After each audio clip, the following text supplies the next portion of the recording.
ओम नमः शिवाय। मेरे शिव चैनल पर आप सबका स्वागत है। सबसे पहले तो आप सभी शिव भक्तों के चरणों में मेरा प्रणाम।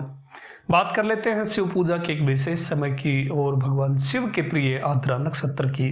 आद्रा नक्षत्र एक बहुत विशेष समय होता है। मैंने बहुत सारी वीडियोज में ये बात आपको बताई है। और एक साल में एक ऐसा समय जो आता है, मार्गशीर्ष महीने का जो आद्रा नक्षत्र रहता है, उसमें यदि कोई शिवलिंग की पूजा कर लेता है तो उसे 100 महाशिवरात्रि में पूजा करने जितना पुण्य एक बार में ही प्राप्त हो जाता है।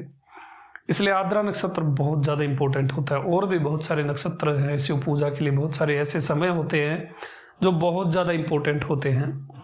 अभी बात कर लेते हैं आद्रा नक्षत्र की, जो इस महीने जून में 1 जून को पड़ रहा है और ये प्रारंभ हो रहा है 1 जून को दोपहर 1:01 से शुरू हो रहा है और समाप्त होगा 2 जून को शाम 4 बजे।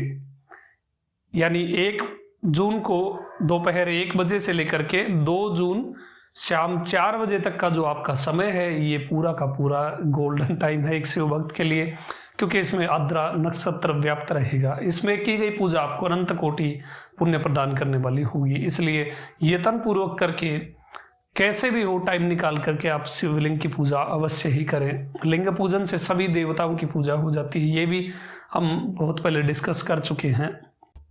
अब बात कर लेते हैं इस दिन आपको विशेष क्या करना है।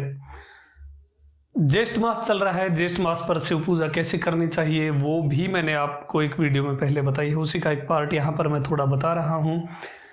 इस आद्रा नक्षत्र पर, जो कि ज्येष्ठ मास के अंतर्गत ही आ रहा है, इसलिए आपको त्रिफल अर्पित करने हैं शिवलिंग पर, जिसमें आप आम, केला और तरबूज आप ये अर्पित कर सकते हैं। और फिर किसी गरीब को आप ये दान दे सकते हैं, प्रसाद रूप से स्वयं ग्रहण कर सकते हैं, दूसरे शिव भक्तों को दे सकते हैं। या फिर आप नंदी जी को भी, यानी बैल कहना उचित नहीं है, कभी भी बैल कह करके पुकारना मुझे तो सही नहीं लगता, इसलिए मैं नंदी कहता हूँ। नंदी जी को आप ये फल अर्पित कर सकते हैं, उन्हें दे सकते हैं। अब आपको एक विशेष उपाय करना है। मिट्टी का एक कलश लेना है, उसको जल से भर लीजिए और जो लकड़ी का चंदन रहता है उसको घिस करके अच्छी तरह से वो चंदन निकाल करके वो चंदन आपको उस जल में मिक्स कर लेना है। और यदि धूप हो, जो हवन सामग्री जैसी जो धूप आती है सूखी, वो धूप आप उस जल में भी मिला लें, चंदन भी मिला लें। दोनों में से जो आपके पास उपलब्ध हो वो आप मिला लें। और यदि दोनों है तो दोनों ही मिला लीजिए।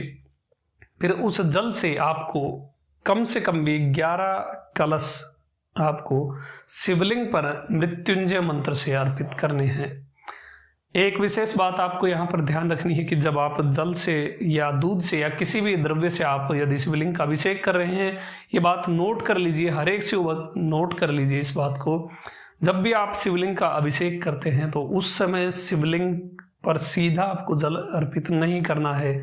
आपको एक पुष्प रख लेना है शिवलिंग के ऊपर, या कोई एक बेलपत्र आप रखना है, फिर उसके ऊपर आप अभिषेक करिए। क्योंकि ऐसा लिंग महापुराण में वर्णित है कि जो सीधा, यानी नंगे सिर जो शिवलिंग रहती है, उसके ऊपर यदि सीधा आप नंगे शिवलिंग पर आप अभिषेक करते हैं तो दरिद्रता का आगमन होता है। इसलिए बात आपको नोट अवश्य करनी है। बहुत सारे लोग इस चीज को नहीं बताते हैं। ये आप ऊपर रखिए और फिर अभिषेक करिए, फिर आप बदलाव देखिए आपके जीवन में किस प्रकार से भगवान महादेव आपकी इच्छाओं की पूर्ति करते हैं। भगवान को नैवेद्य यदि आप अर्पित कर रहे हैं तो प्रयास करिए आप बाहर से कुछ भी ना खरीदें। आप खीर का नैवेद्य घर पर बनाएं, 1 कटोरी ही बनाएं, चाहे वो खीर आप ले जाकर के भगवान को अर्पित करें। 21 या 11 आपको दीप दान करने हैं, जिससे आपको अक्षय पुण्य की प्राप्ति होने वाली है। और संभव हो तो थोड़ा आप गूगल भी, जो गूगल आती है, जो उपले के ऊपर आप, छाने के ऊपर आप डालते हैं, और फिर पूरे शिवालय को आपको सुगंधित करना है। उस गूगल से या धूप से आप शिवालय को सुगंधित। इस प्रकार शिवलिंग की पूजा करने से न केवल आपके हृदय को शांति प्राप्त होगी, अपितु आपका एक मार्ग भी प्रशस्त हो जाएगा, एक ठप्पा लग जाएगा कैलाश यात्रा की ओर का। और इस प्रकार यदि आप भक्ति भाव से शिवलिंग की पूजा इन विशेष समयों में करते हैं तो शिव क्षेत्रों की यात्रा का योग आपका अवश्य बनता है। आप शिव क्षेत्रों में जाकर के भगवान के दर्शन करते हैं, बहुत सारी शुभ घटनाएं आपके कार्य बनने लग जाते हैं, क्योंकि शिव जो है वही सब कुछ है और कुछ भी नहीं है।